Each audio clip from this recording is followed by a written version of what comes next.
Bonjour à tous et bienvenue dans ce 7-8 Culture. Tout de suite, le sommaire de ce mercredi 11 janvier. Cette semaine, le Prisme à Elancourt passe à l'heure du hip-hop. Une exposition est consacrée à cet art urbain, une exposition interactive à laquelle des danseurs amateurs participent. Nous avons assisté à une répétition. L'artiste peintre Samuel Gélas s'inspire de la violence de sa Guadeloupe natale dans ses œuvres, des toiles aux couleurs vives dans un style pop art. Et en ce mois de janvier, de nombreux ouvrages sortent dans les librairies, une petite sélection non exhaustive de livres à dévorer. Cette semaine, je le disais, le hip-hop investit le Prisme à Elancourt. À partir du jeudi 12 janvier, une exposition est consacrée à cet art urbain. Un rendez-vous un peu particulier puisque l'exposition est interactive et se base sur des vidéos.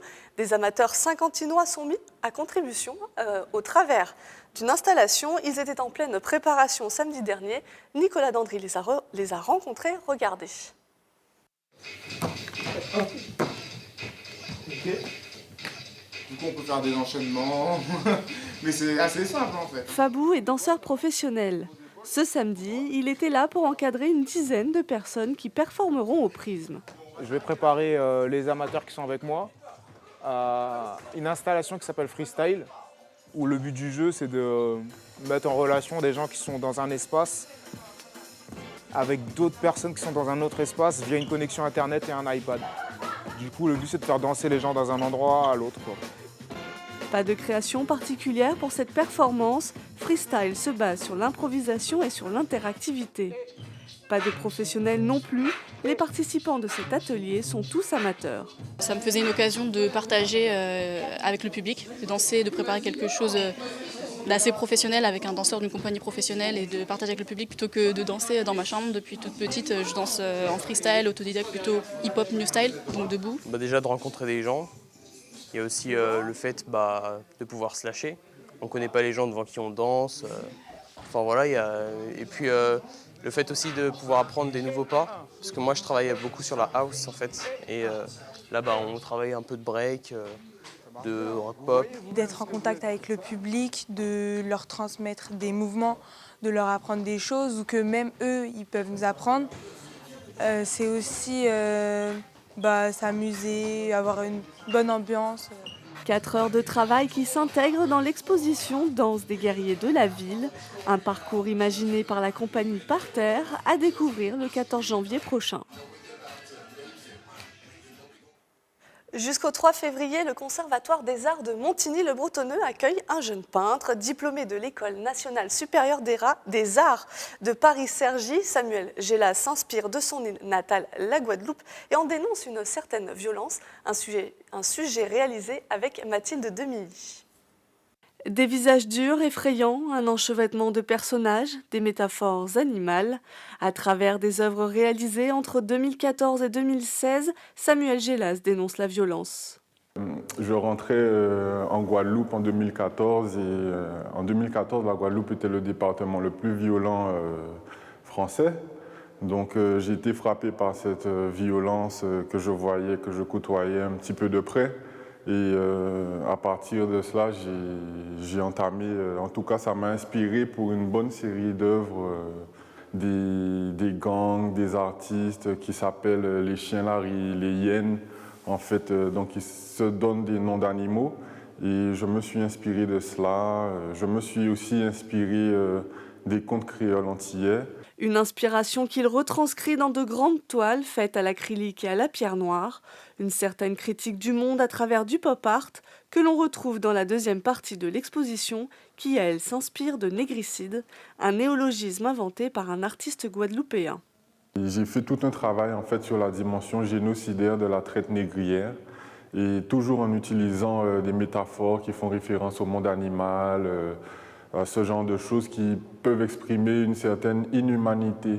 Un thème traité par des couleurs chaudes et des traits fins attirant l'œil, des corps distendus pour exprimer une libération, une émancipation. On continue avec une autre exposition de poèmes. Cette fois, jusqu'au 29 janvier, le Théâtre national de Saint-Quentin-en-Yvelines accueille Tout est sorti de la terre, une exposition d'une vingtaine de textes inuits, issus des poèmes esquimaux de Paul-Émile Victor ou encore de l'anthologie des chants de la toundra de Pierre Léon. Ces poèmes ont été rassemblés par les itinéraires poétiques de l'agglomération. Écoutez Jacques Fournier, le directeur de ces itinéraires. Même si cette poésie pourra nous sembler, tout au moins dans sa première partie, un peu simpliste dans la forme, on n'est pas dans des images lyriques comme on a pu le connaître en Europe, non, mais on comprend que cette écriture-là, comme celle qu'on aurait pu trouver dans d'autres pays du monde, nous touche parce qu'elle concerne, elle nous parle, elle parle de notre quotidien à nous aussi.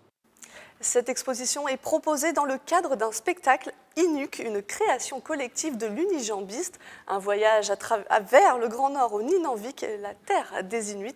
Le spectacle est à découvrir du 25 au 28 janvier. On regarde un extrait.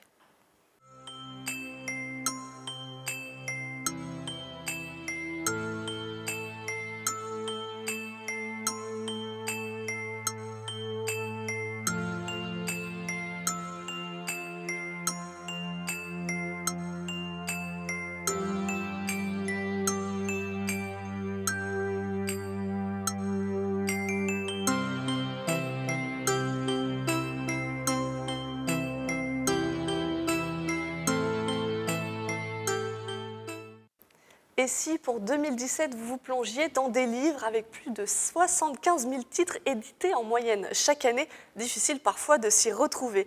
Une librairie saint-quentinoise nous présente des ouvrages à ne pas manquer pour cette rentrée de janvier. Une liste non exhaustive, bien sûr. Les images sont signées Camille Lambert et Alice Deschamps. Article 353 du Code pénal de Tanguy-Viel. Un titre peu accrocheur pour un ouvrage coup de cœur de cette librairie inimontaine. On suit les confidences faites à un juge d'un ouvrier brestois coupable de meurtre. C'est vraiment un livre vraiment très émouvant sur la relation que peut avoir un père avec ce fils-là qu'il essaye d'emmener malgré lui, qu'il va emmener malgré lui dans sa chute, et la relation qu'il a aussi avec la société, quelle vision a la société sur les ouvriers brestois de l'époque des années 90. Alors là, c'est plus dédié vraiment à tout type de lecteur, enfin vraiment c'est très simple, en fait, c'est plus de l'oralité, en fait. Le dialogue, en fait, entre le juge et cet ouvrier-là est transcrit sans mise en forme. C'est vraiment un discours brut. Pour les amateurs de polar, Seules les bêtes de Colin Niel, un roman choral loin de l'enquête policière habituelle autour d'un meurtre. Il y a 5 récits, en fait, qui vont vivre la scène de l'assassinat de cette femme qui est retrouvée morte dans une voiture, dans un sentier de randonnée, pardon. Et en fait, les 5 personnages vont nous décrire le contexte, ce qu'ils ont vécu durant le moment et ce qui s'est passé après. Au rayon bande dessinée flotte un parfum de nostalgie. Un certain journaliste belge à la houppette blonde voit ses premières aventures mises en couleur. Donc là, les traits sont épurés. Enfin, c'est le tout premier, c'est les prémices de Tintin. Alors là, Hergé n'avait que 22 ans, donc c'était vraiment son tout début. Et il ne s'imaginait pas que son petit reporter là, allait durer quelques siècles derrière lui. C'est une belle découverte. Je pense que pour rentrer dans Tintin aussi, on peut commencer par le début, ça peut être bien. Depuis 1939, première date de parution de Tintin chez les Soviets. Près de 240 millions d'albums des 24 aventures du journaliste se sont vendus à travers le monde.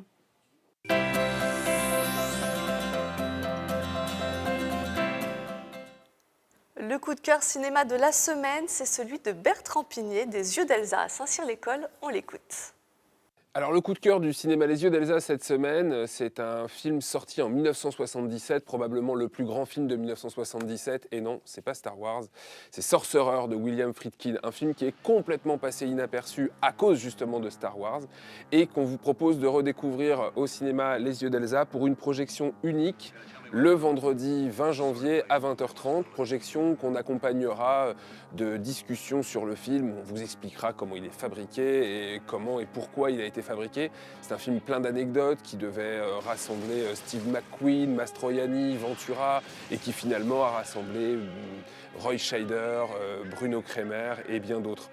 C'est un film qui a eu une aventure absolument formidable. C'est un remake du Salaire de la peur de Clouzot. C'est une réinterprétation dans la jungle tropicale du Mexique du fameux film Le Salaire de la peur de Georges Clouzot. Donc, on sera au cinéma Les Yeux d'Elsa le vendredi 20 janvier à 20h30 avec Sylvain Ibert, mon camarade professeur au lycée Mansart de Saint-Cyr, pour vous parler de ce film. J'espère que vous serez nombreux à venir profiter de cette projection unique.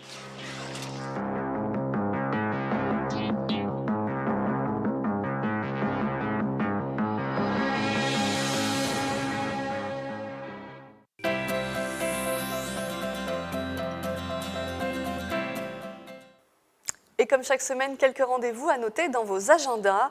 Le premier, elles sont 4, 2 violonistes, une violoncelliste et une altiste. Le quatuor Ardero joueront le jeudi 12 janvier au Théâtre Saint-Quentin des œuvres de Haydn, de Krum ou de Schumann. Regardez cet extrait enregistré lors d'une de leurs répétitions.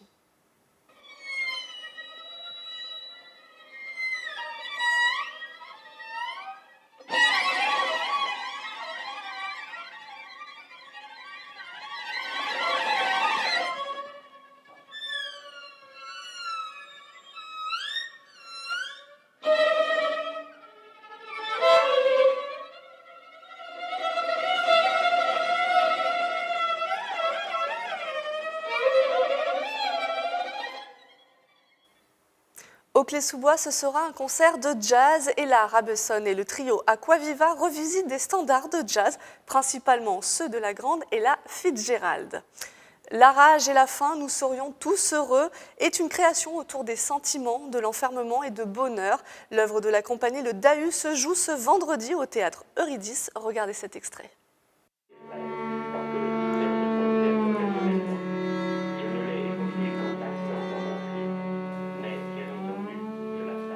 Ça va? Ça va et toi?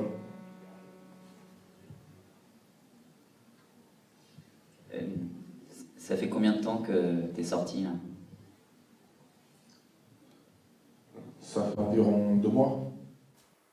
À l'auditorium de la Batterie, vous pourrez découvrir les regards croisés d'un compositeur et d'un poète penchés sur le berceau du divin enfant. Le concert s'inscrit dans le cycle Sacré Musique et il était écouté le dimanche 15 janvier.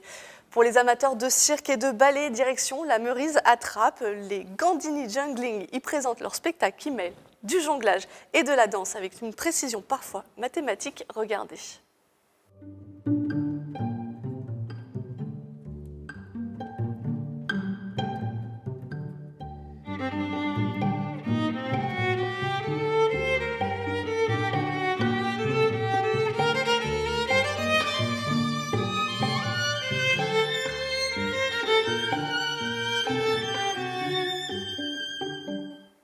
Le 7-8 Culture est maintenant terminé. Je vous remercie de nous avoir suivis. On se retrouve mercredi prochain.